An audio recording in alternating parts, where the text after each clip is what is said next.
Coucou tout le monde.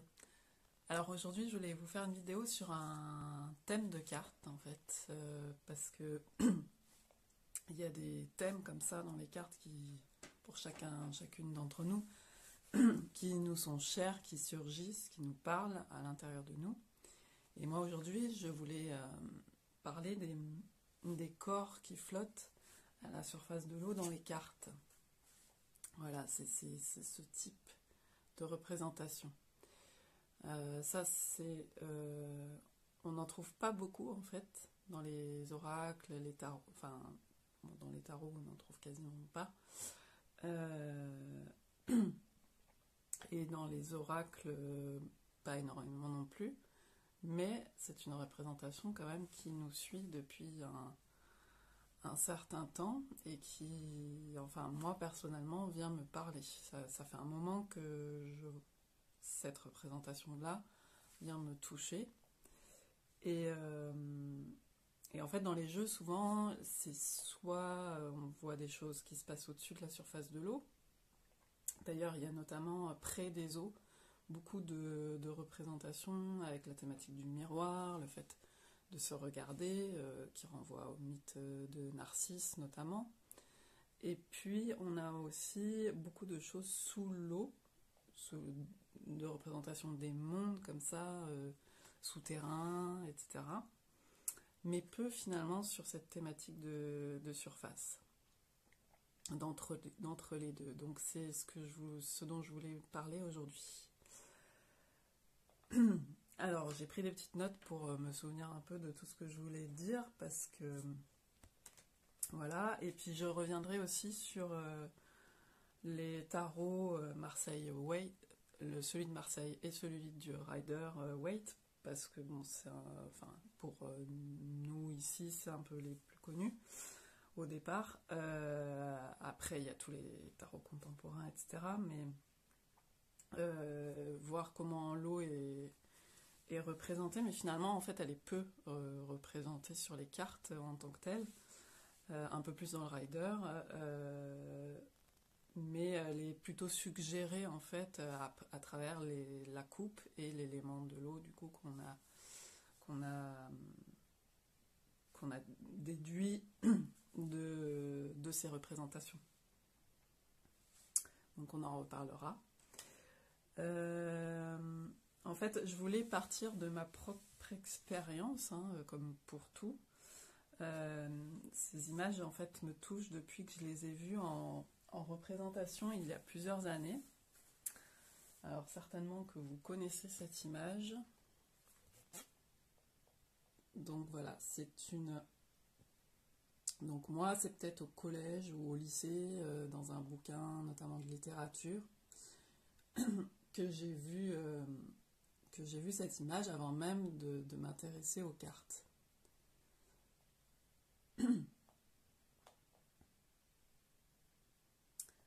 Et donc, alors, je mets sur pause.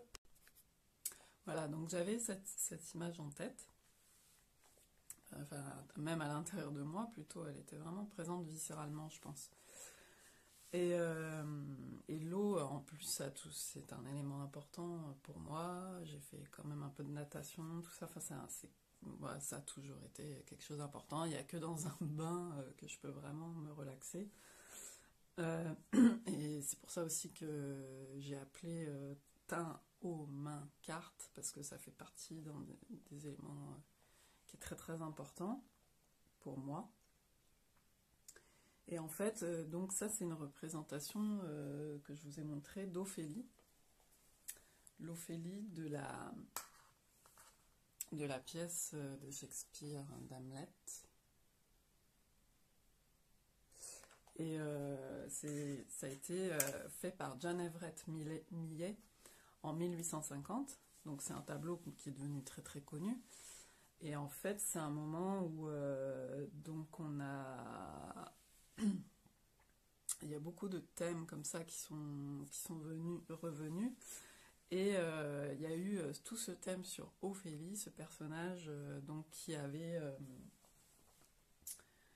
puis dans la pièce de Hamlet, je vais vous retrouver, en fait c'est la fille de Polonius.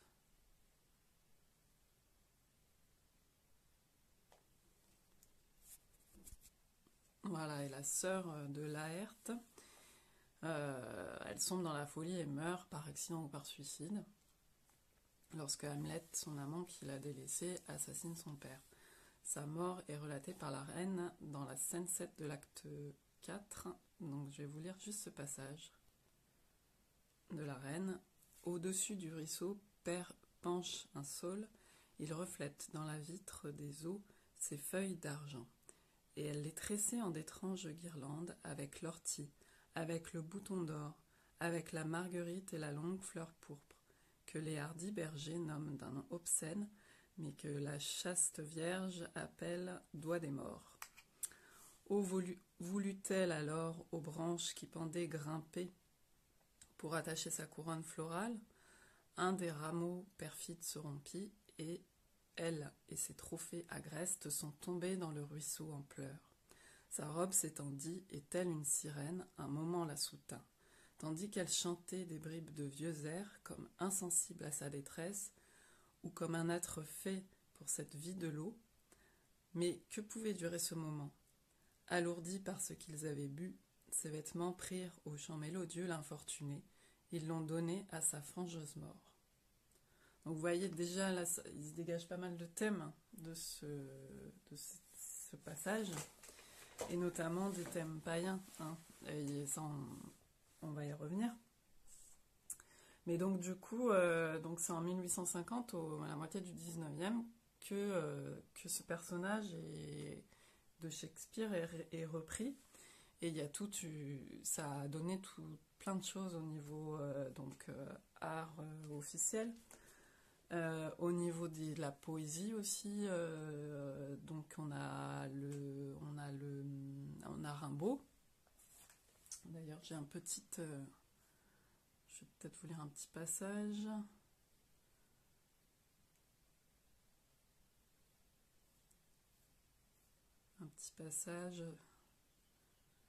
Sur l'onde calme et noire où dorment les étoiles, la blanche Ophélia, donc c'est la blanche Ophélie, c'est celle qu'on connaît, flotte comme un grand lys, flotte très lentement, couchée en ses longs voiles. On entend dans les bois lointains des halalis. Voici plus de 1000 ans que la triste Ophélie passe, fantôme blanc, sur le long fleuve noir. Voici plus de 1000 ans que sa douce folie murmure sa romance à la brise du soir. Le vent baise ses seins et déploie en corolle ses grands voiles bercés mollement par les eaux. Les saules frissonnants pleurent sur son épaule, sur son grand front rêveur s'inclinent les roseaux. Les nénuphars, qu'on retrouve beaucoup après, vous avez vu dans la carte que je vous ai montrée, froissée soupire autour d'elle. Elle éveille parfois dans un aune qui dort quelques nids d'où s'échappe un petit frisson d'elle. Un chant mystérieux tombe des astres d'or. Et puis bon, ça continue. De toute façon, je vous mettrai des liens, en fait, vous pourrez aller voir par vous-même. Je pense pas que ma lecture soit fantastique.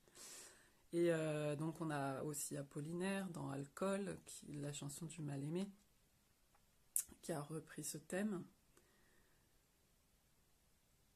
Et donc je vous mettrai les liens. Mais il y a beaucoup en fait d'écrivains qui l'ont repris, de peintres.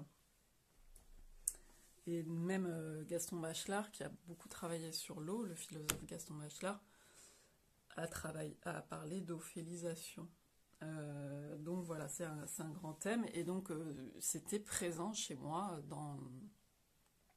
via peut-être l'école ou quoi, j'avais cette image en tête. Et puis ensuite, un peu plus tard, donc je ne connaissais pas encore les cartes, mais j'ai connu la chanson L'amour marié de Serge, chantée par Serge Reggiani. C'est une très très belle chanson, et tout de suite j'ai eu l'image d'Ophélie qui est arrivée. D'ailleurs je ne savais pas que c'était Ophélie. Pour moi c'était cette image de femme justement échouée, on va dire. Oui, femme échouée. Et Et en fait, c'est une chanson écrite par Anne Sylvestre. Certains l'ont qualifiée de chanson sorcière. C'est une très très belle chanson. Ça fait partie de ces chansons un peu mythiques, quoi, qui existent dans la chanson française depuis les années 50. Enfin, là c'est une chanson je crois qui a été écrite en 68 ou un truc comme ça. Et Anne Sylvestre, elle a fait énorme. Elle est morte récemment d'ailleurs. Elle a fait énormément de beaux textes et de belles chansons aussi, mais celle-ci, moi, je connais plus la version chantée par Reggiani. Et notamment la chanson aussi d'Anne Sylvestre, Une sorcière comme les autres, où elle parle de la femme. Et on est vraiment dans la thématique de la femme. Voilà, entre autres. On verra qu'il y a d'autres choses. Et je vais vous lire quelques passages de cette chanson que vous pourrez aller écouter si ça vous dit, parce que c'est une très très belle... Donc c'est Mots mariés, oh mots mariés, je ne vais pas vous la chanter, je vais vous épargner ça. Quand ils t'ont trouvé, si blanche et dorée, blonde, blonde, blonde, mots mariés, oh mots mariés, quand ils t'ont trouvé, noyée. Dans le courant, entre tes draps de mousse, dans le courant, les yeux fermés si douces, comme un jardin de fleurs, comme un jardin saccagé par l'orage, comme un jardin, comme une fleur sauvage, tu fuyais ton malheur entre deux eaux, entre deux eaux. Ça, c'est vachement important. Enfin, pour moi. Bon, je vous passe tout le reste. C'est vraiment... Ce passage est magnifique, quoi. Pour moi, c'est le plus beau passage. Comme un jardin saccagé par l'orage, comme un jardin, comme une fleur sauvage. Bon. Donc c'est vraiment... on a cette thématique aussi de la féminité, hein, et puis bon, c'est très très très mélancolique, en fait. C'est une chanson triste, mais si belle, en fait. Mais si belle, il y a vraiment cet aspect mélancolique, et je pense que c'est ça aussi qui me parle à travers ces représentations. Et donc, quand j'ai vu sur les cartes ces représentations, bah moi, c'est la mot mariée qui m'est venue. Alors, c'est rigolo, parce qu'en regardant vite fait, en faisant les recherches, là, avant de faire la vidéo, je me suis rendu compte que sur un site, il y avait un renvoi à une chanson populaire française qu'on ne peut pas dater, vraiment une chanson très, très ancienne, certainement, sur la thématique de la mot mariée, la mal mariée. Et ça, c'est une thématique... donc les paroles, je vous mettrai peut-être le lien. Est-ce que je l'ai là ?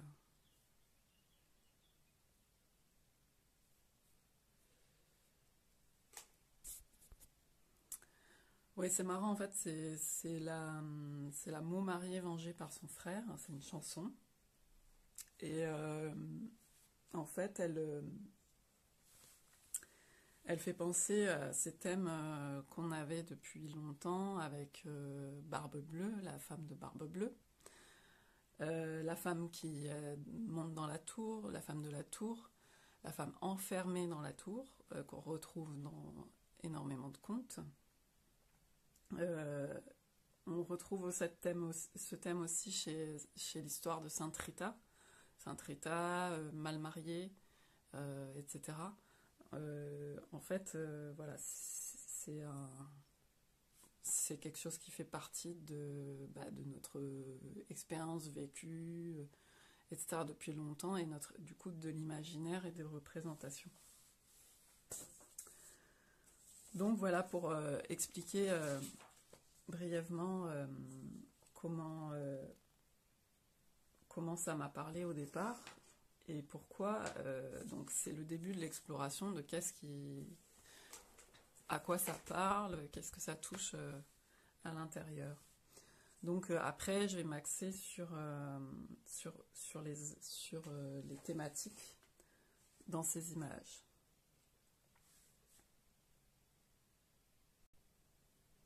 Donc je vais vous montrer déjà sur Marseille et le Waite, les tarots, comment représenter l'eau. Alors dans le Marseille, c'est plutôt la carte de l'étoile où on voit vraiment l'eau représentée de façon naturelle en flux.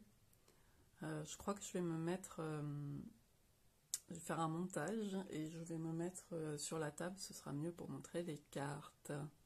À très vite. Donc je disais, l'étoile dans le Marseille, c'est la carte où l'eau est vraiment représentée de façon plus naturelle, on va dire, parce qu'elle n'est pas limitée dans des cadres droits, etc. Elle est plus en flux. Et donc, elle existait déjà dans je vous montre le tarot de Madonier, qui est un tarot, le premier Marseille de type 2 qu'on ait, qui ressemble donc au Marseille d'aujourd'hui. Alors moi, là, j'ai la version de Jodorowsky K-. Donc, où on voit bien l'eau. Bon, il y a évidemment la lune, mais la lune, effectivement, il y a la carte, il y a les bordures, donc, qui font plus penser peut-être à un port. Certains ont parlé du port de Marseille, bien qu'on ne sait pas si c'est vraiment Marseille, bien qu'il s'appelle Tarot de Marseille, puisque c'était l'industrie de la carte au 19e, mais on n'est pas sûr. Enfin, en fait, par exemple, le Madonier il a fait à Dijon, etc. Donc on n'est pas sûr que Marseille... Enfin, le tarot de Marseille ait son origine à Marseille, mais en tout cas, certains ont dit que le tour, ça représentait le port de Marseille avec les deux tours qu'on retrouve de chaque côté du port de Marseille. Dans cette carte de la Lune. Donc voilà. Mais donc c'est une eau plus bordée. Donc là, on retrouve la thématique de l'eau. Chez la papesse, alors c'est moins flagrant, mais j'en parle vu que ça a été repris dans le Rider. On voit du bleu, puis comme c'est le mystère, l'inconscient, la femme, voilà, donc on l'a associé à l'eau. Donc là, donc on a le diable aussi, avec, on a associé l'eau à cet élément représenté, vu qu'on parle de l'inconscient, voilà, donc avec des traits droits. On a dans le soleil ces éléments bleus, on ne sait pas si c'est de l'eau, mais on peut le voir comme de l'eau. On a le roi de coupe, puisque son thème c'est l'eau, ça a été repris dans le Rider, hein, ce côté où il est perché comme ça, presque sur une île. Voilà. Aussi, du coup... Dans la roue de fortune, on a parlé du côté en mouvement aussi, peut-être donc de l'eau et ce côté de la vie en mouvement, quelque chose qui est stable. D'ailleurs, vous verrez que c'est une thématique qu'on va réaborder ça, le côté stable, pas stable, sur une surface, etc. Voilà. La reine de coupe aussi, qu'on a du coup associée à l'eau, et effectivement, on retrouve des traits plutôt bleus là, qui ont été repris par K- et Jodorowsky, et dans la coupe aussi, donc l'élément, celle qui représente l'élément de l'eau. Voilà. Et donc dans le Rider, en fait, il y a plus, comme c'est un tarot mis en image, il y a plus de représentation de l'eau, mais elle est toujours, en fait, vous verrez qu'elle est quand même assez loin des personnages, on n'est pas immergé dedans. Même l'étoile, elle semble marcher sur l'eau. En fait, c'est là où il y a pas mal d'eau dans cette carte, mais voilà, elle n'est pas immergée dedans, hein, elle est à la surface de l'eau, donc c'est quelque chose qui fait peut-être aussi un peu peur, un élément. Là, donc la papesse, on retrouve l'eau là et avec assimilé à la femme, au mystère, et puis derrière il y a un passage avec les piliers, un voile, et derrière, on a l'eau. Donc voilà. On a effectivement celle de tempérance, que je n'ai pas montrée dans le Marseille, parce qu'on le voit moins, donc où elle a un petit pied dans l'eau, un tout petit pied dans l'eau aussi, et puis bon, donc on voit bien là les iris des marais, c'est une scène un peu plus naturelle. Là, on a l'eau dans le jugement, dans le Rider-Waite. Voilà, mais donc on n'est pas dedans, on flotte dessus. Pareil, l'eau là, elle est représentée, mais on est au bord, sur le port, ou voilà, Là, il y a la reine de coupe qui est au bord de l'eau. Donc là, on voit l'eau représentée toujours un peu dans le paysage, quoi, au loin. On n'est pas proche, pas vraiment proche de cet élément, ou alors on est sur quelque chose de flottant, sur un bateau. Là, on la voit comme une rivière, etc. On va pas parler de ça tout le long, puisque c'est pas la thématique de l'eau en tant que telle, mais c'est pour montrer, donc là, la carte de la Lune, hein, là, on a un paysage plus naturel que dans le Marseille. Voilà, mais il n'y a pas vraiment, à part l'espèce d'écrevisse, le cancer, là, mais on n'a pas de lien trop des personnages représentés avec l'eau, de lien proche, quoi, hein, de fusion. Parce que ça aussi, la thématique de la fusion, dans ces représentations dont je vais vous parler, c'est important. Voilà. On est toujours sur un rivage, voilà. L'eau est un peu loin, quoi. Et là, on est un peu dans la vase. Mais pas plus que ça. Il n'y a pas plus d'immersion, parce que ça aussi, c'est une thématique, l'immersion.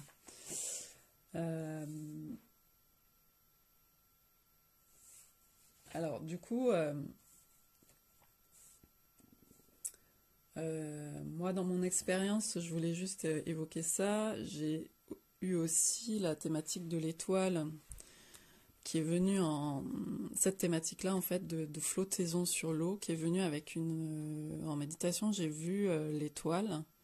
Enfin, c'était l'étoile pas représentée comme dans le Marseille, je l'ai associée à l'étoile parce qu'en fait, elle était complètement à plat, étendue comme une étoile, et elle était blonde avec un visage un peu type trait du tarot de Marseille, mais pas des cheveux aussi longs, juste des cheveux un petit peu longs autour d'elle, mais qui flottaient autour d'elle, comme justement une méduse, un peu, une étoile, et elle avait les bras et les jambes en étoile, et elle était comme ça à la surface de l'eau. Et comme c'était tout plat, je me suis dit, ça m'est venu, c'est une carte en fait, c'est plat comme une carte, c'est la carte du tarot, enfin c'est une carte du tarot, c'est l'étoile. Parce que je ne l'ai pas directement associée à l'étoile. Et en fait, et comme je l'ai vue là, elle m'a fait penser à moi je l'ai ressenti comme la pétrification, la sidération. Le fait de rester comme ça, en flottaison, sans pouvoir bouger. Donc ça, c'est une thématique qui me parle énormément aussi, qui est importante pour moi, et donc j'en reparlerai peut-être après. Donc je voulais évoquer ça de mon expérience. Et aujourd'hui, en fait, ce thème ressurgit dans mon contexte à moi, parce que je me relie, ça m'est venu comme ça très récemment, hein, ça fait que plusieurs jours que je me relie à des univers plus féeriques. Et sans rien y connaître particulièrement. Et c'est tout nouveau, mais c'est revenu me parler, cette dimension, en me reliant à ces univers-là, où des paysages, des choses, une immersion dans un paysage très habité. Donc c'est pour ça que je voulais en parler, parce que c'est revenu me parler, là, ces jours-ci.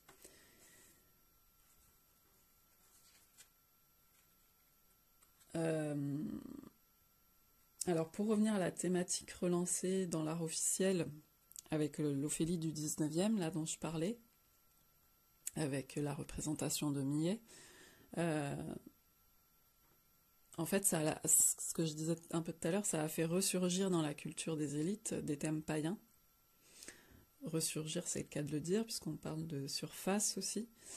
Et donc évidemment, ça évoque les divinités que sont les nymphes des Grecs et des Romains, dont les naïades. Mais il y en a. En fait, c'est très compliqué. Hein. Moi, j'y connais absolument rien, mais il y a plein de divinités de petits peuples comme ça décrits, et qui sont chez les Grecs et les Romains des divinités. On parle aussi des ondines chez les Germains ou des Nyx. Alors les sirènes, c'est plutôt associé à la mer, c'est plutôt un peuple de la mer. Et aussi en culture païenne, dans plein de régions d'Europe, des fées, les fées. Donc c'est pour ça que les associations se créent avec cet univers féerique. Donc on retrouve à travers ça aussi la peur de l'eau, de la femme, de cet être initiatique, mystérieux, qui porte et donne la vie. C'est un thème récurrent qu'on retrouve au fil de la culture. Et par exemple, j'ai déjà lu qu'à midi, à l'heure des fées, il ne fallait pas approcher d'une fontaine dans les croyances, de peur d'être emporté. On retrouve d'ailleurs beaucoup dans les contes la dame de la fontaine, celle qui offre une pomme ou qui propose un choix, la vieille par exemple dans beaucoup de contes, donc cette dimension initiatique de la femme. Donc c'est un thème de ces représentations aussi. Et les vœux qu'on formule avec les pièces dans les fontaines, c'est pour les fées, etc. Donc ça fait vraiment partie d'une culture populaire.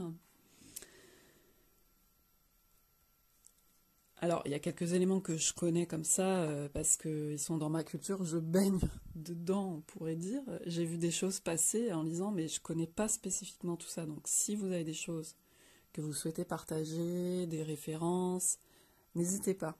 C'est aussi pour ça que je fais cette vidéo, pour qu'on puisse partager ces thématiques. Donc les thématiques, je vais vous en parler avec les cartes en question, avec d'abord ce qui se dégage dans les livrets, en fait l'intention des auteurs et des autrices des jeux, puis plus personnellement ce que je vois moi aussi. Et donc je vais commencer par l'oracle de la Terre Sacrée, celui que je vous ai montré en premier, parce que c'est la première, je crois, que j'ai vue qui m'a appelée et que j'ai rencontré en premier. Donc là, on a vraiment le thème de la surface. C'est écrit en mots-clés, et donc on a ces corps de femmes à la surface. Vraiment, ça rejoint la représentation de Millet, et avec les nénuphars. Donc on est dans une eau stagnante parce qu'il y a des nénuphars. On n'est pas dans une eau de mouvement. Et alors dans le livret, il est évoqué paradoxalement la stabilité avec cette carte, dans le fait de flotter. L'auteur évoque le manteau terrestre, à la fois mouvant et stable, sur lequel tout repose, et le fait que ça bouge en dessous, et qu'il y a de la vie sous cette surface. Donc ça rejoint cette idée de surface, dans le sens ne pas se fier aux apparences, laisser remonter son être à la surface aussi, laisser la vérité ressurgir. Donc le fait qu'il y a des choses en dessous, parce que c'est ça, on est entre deux mondes, ça rejoint la thématique importante de l'imagination. Dans tout ça, moi je pense que ce qui me touche, c'est que ça touche vraiment cette idée d'imagination où tout prend vie en fait. C'est un lieu où tout prend vie. Donc je pense qu'on touche à un des points très importants dans le fait que ces images me touchent beaucoup. Il existe en fait un endroit fertile où les choses prennent vie, entre deux mondes. Et alors ce qui est rigolo, c'est que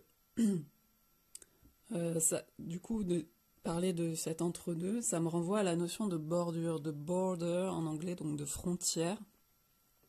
C'est un concept qui est utilisé dans la conception de permaculturelle. Donc pour tout ce qui est design de jardin dans cette conception-là.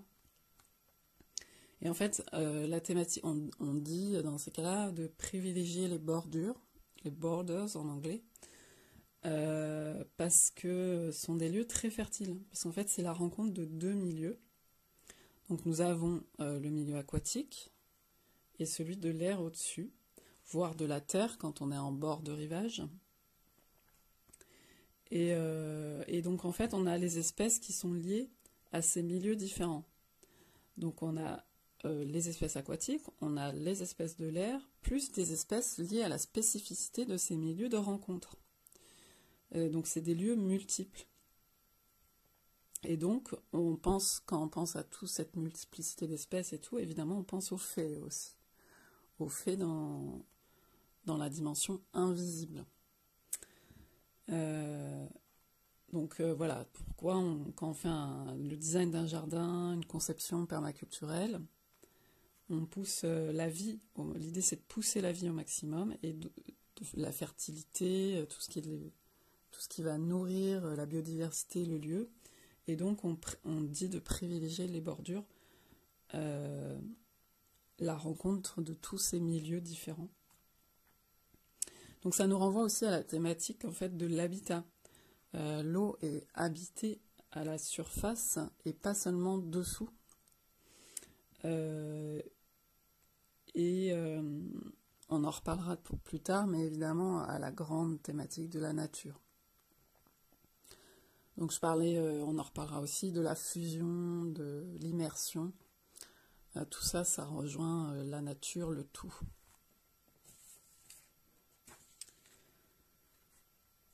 Et alors, cette idée d'entre-deux mondes, ça m'entraîne sur la thématique de la porte. La porte, alors celle-ci, c'est la porte de l'oracle Fontaine. Alors c'est rigolo parce qu'il s'appelle Fontaine. Et en fait, c'est lié à... C'est un nom de rue, c'est le nom de la rue de l'auteur, qui était la rue aussi, je crois, où habitait Béline, qui a fait l'oracle Béline. Enfin, qui a republié l'oracle du mage Edmond. Voilà. Bon, bref, passons pour ça, mais donc cette porte, moi, toutes les cartes, en fait, de porte, dans les oracles de porte entrouverte, elles me touchent aussi énormément. Donc je pense que ça rejoint quelque chose qui me touche aussi là, qui est très important. Donc c'est ce passage entre les mondes. Ça me touche vraiment au plus profond. La porte entrouverte, pour moi c'est une thématique centrale dans ces représentations-là. En fait, avec l'imagination, ça rejoint les autres thématiques. Et avec l'imagination, c'est aussi l'idée de se mettre dans un état qui permet l'imagination. Et c'est une voie d'accès à l'invisible, aux autres mondes non visibles. Quand on se met dans un état de détente, de lâcher prise, par exemple, en faisant la planche sur l'eau, vous avez peut-être déjà fait ça, on se met dans un état médiumnique et cela ouvre un passage. Donc il y a cette idée. Alors, dans la carte enchantée, je ne vais pas montrer les boîtes en fait, mais donc là, l'oracle de la terre sacrée.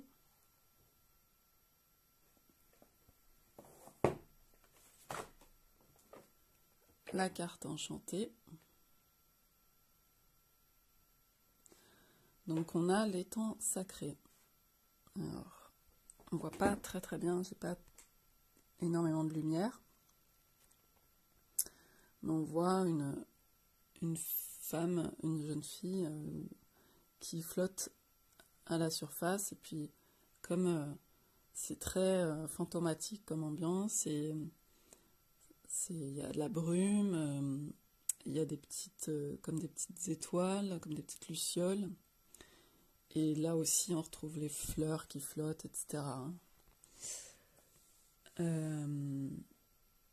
Alors, dans le livret, elle insiste, l'autrice, sur l'idée de reflet de tout son être, Alors, le reflet, pour moi, il est moins évident, parce qu'on n'est pas justement dans la thématique de quelqu'un qui se regarde, mais quelqu'un qui est sur le dos, qui se regarde dans l'eau.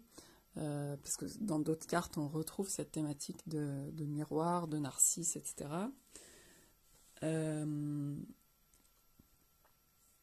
Il y a aussi, elle parle de l'idée de ce qui est sous la surface, de s'aimer et de la foi en soi, en gros, quoi, hein. C'est un peu l'idée de se retrouver avec les choses qui peuvent ressurgir du fond de soi.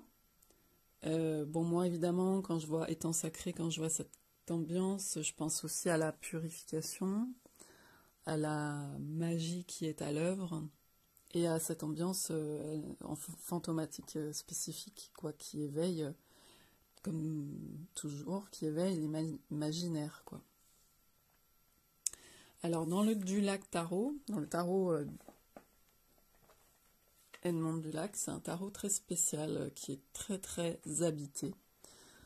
Et justement, il est super chouette pour se relier à des univers féeriques. Moi, dans cette carte, qui est le 2 d'épée, je vois plein de choses. On voit notamment des visages. Donc là, ici, on est dans la mer. Donc on est dans une eau en mouvement, mais qui n'est pas très mouvementée. Là, c'est une mer calme, donc qui permet la flottaison. L'écume autour ajoute une dimension qu'on n'avait pas ailleurs, alors qui peut peut-être aussi remplacer les fleurs, parce que dans les lacs, dans les étangs, on a les fleurs, et là, on a l'écume. Donc, le livret parle d'introspection, hein, de moments calmes, de suspension, de silence. Ça peut faire, j'y reviendrai, mais ça peut faire penser à la carte du pendu aussi dans le tarot. C'est cette suspension un peu dans le temps. Bon, moi, je vois aussi la femme échouée, hein. C'est le thème dont je vous parlais depuis le début, même avec Ophélie. Je vois la femme échouée. Et de toute façon, le grand thème de ces cartes, même si on verra qu'il n'y a pas que des femmes représentées, c'est quand même la femme. C'est des figures mystérieuses qui représentent aussi un passage, qui font peur. Donc voilà, dans tout l'inconscient collectif, hein, ce sont des représentations qui ressurgissent. Et on peut aussi d'ailleurs, dans cet aspect, parler de la grande prêtresse dans le Rider, avec l'eau et qui se tient sur le seuil, donc cet aspect initiatique de la femme représentée.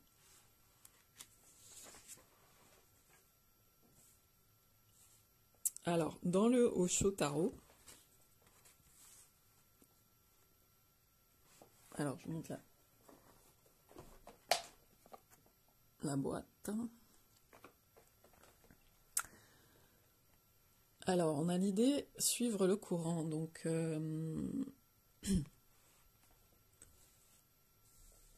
donc là on est sur une rivière avec un courant, en tout cas. Enfin, on ne sait pas si c'est une rivière ou la mer, mais il y a un courant. Ce qui n'est pas spécifique aux autres cartes. Donc il y a une idée de mouvement, dans le sens où on se laisse porter par le flux. Donc c'est cette idée de non-résistance. Alors là, c'est pas une femme spécifiquement, c'est un être plutôt indifférencié qui est représenté.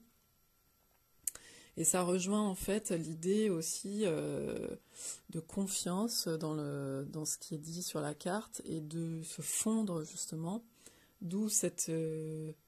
parce qu'avec le Tao, parce que ce tarot est quand même basé un peu sur la philosophie du Tao, on a l'idée de se fondre, de la dissolution de l'ego. D'où aussi, je pense, l'aspect indifférencié de la représentation du corps. Donc on rejoint avec cette idée de fusion avec l'élément, on rejoint cette grande thématique de la nature.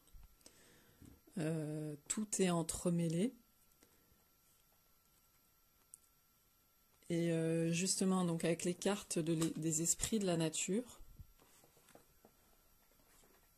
carte des esprits de la nature, on a une représentation qui rejoint un peu ça, donc c'est Galicène, donc elle fait partie du peuple Haut.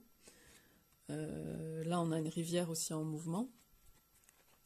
Et donc dans le livret on nous dit que c'est une ondine, et on nous parle du corps et des sens. Donc qui rejoint aussi cette idée de nature, et puis des fées, des esprits de la nature. Du tout aussi.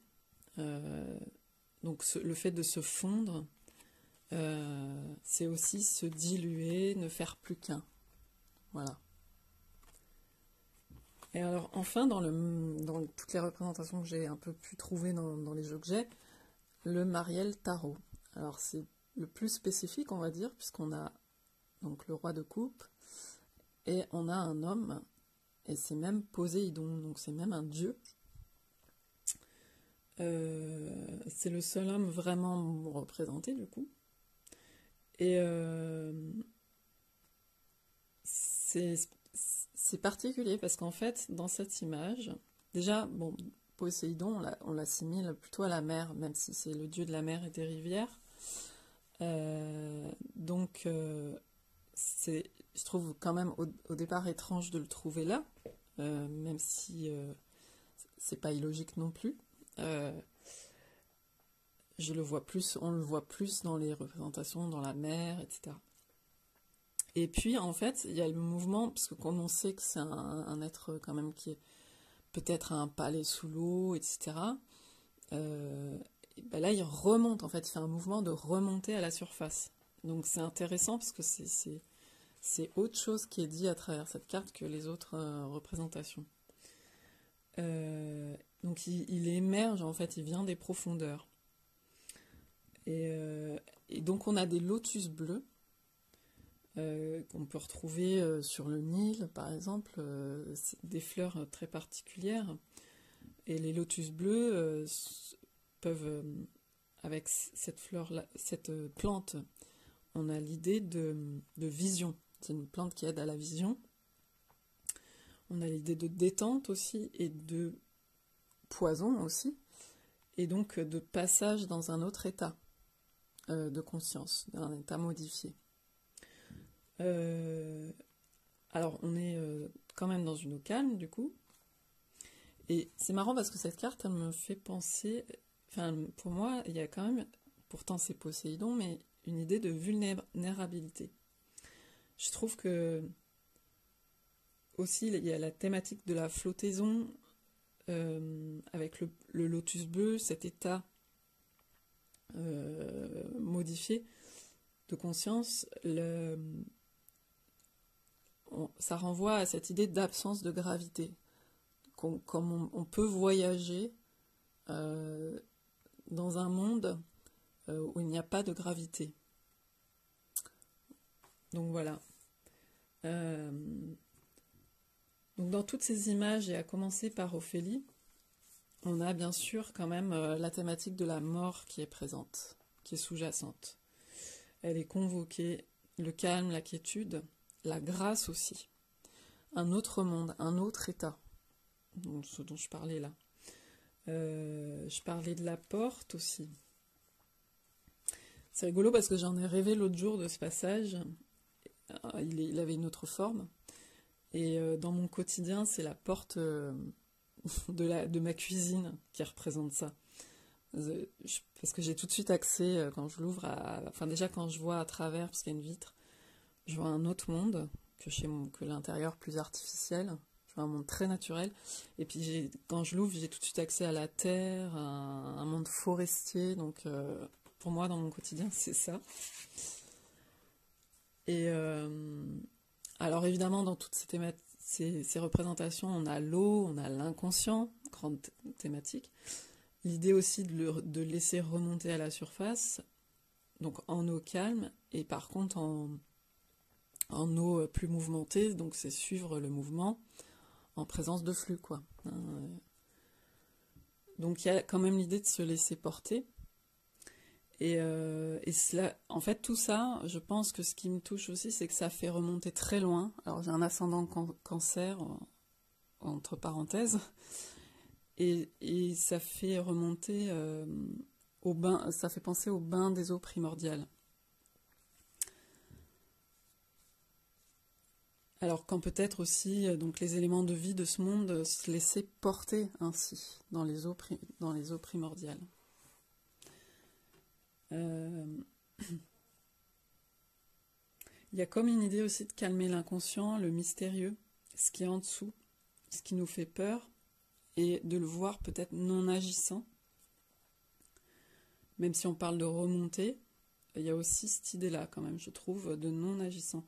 Et c'est d'ailleurs ce dont je vous parlais dans cette représentation que j'ai eue en vision, mais en méditation, de l'étoile qui flotte. Moi, c'est une thématique qui revient tout le temps dans mes rêves, hein, la pétrification, la sidération. Enfin, pas à ce point-là, c'est plus le côté ne pas pouvoir agir, être limité. Mais là c'était vraiment l'aspect pétrification, sidération. Et je trouve qu'en fait, ça renvoie, comme le pendu, justement, à cette dimension non agissante, pardon. Et c'est la femme aussi non agissante qui a été pendant pas mal d'années non agissante, on va dire, dans le monde des lois, etc., du pouvoir et compagnie, mais qui est quelque part agissante aussi, puisqu'elle convoque vraiment ce côté initiatique, puisque la femme reste un mystère, elle donne la vie, etc. Bon, bref, je vais pas m'étendre là-dessus parce que je suis pas assez calée non plus, mais il y a une dimension historique un peu, je dirais, de l'aspect de la femme. Et